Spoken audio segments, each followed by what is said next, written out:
The High Court taking up a case challenging the federal ban on drug users owning firearms, and that includes people who use marijuana, which of course is illegal under federal law. Tonight, Denver 7's Ryan Fish is hearing from advocates who welcome the challenge, hoping it allows more cannabis users to exercise their Second Amendment right.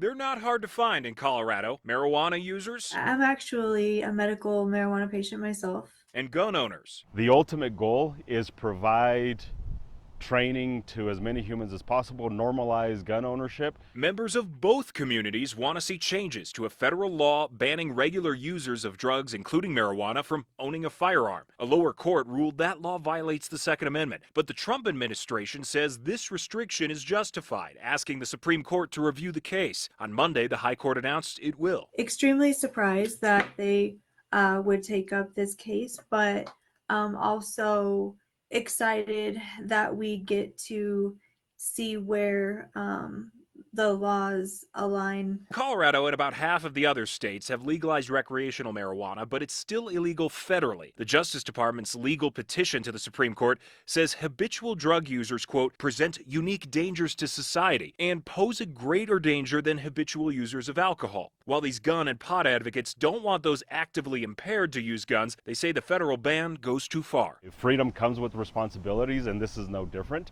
But it's silly that we take freedoms away from certain people just because of politics. A lot of veterans, they aren't able to use their medical marijuana license. So it infringes on their ability to choose really between their medicine cabinet or their gun cabinet. We feel the same way about other substances. It's controversial, it's scary, but freedom is scary. And I go back to the same thing. I can only be as free as I allow my neighbors to be. The Supreme Court is expected to hear arguments and make a ruling next year. Ryan Fish, Denver 7. In 2019, Colorado state lawmakers introduced a bill to allow medical marijuana patients to own guns.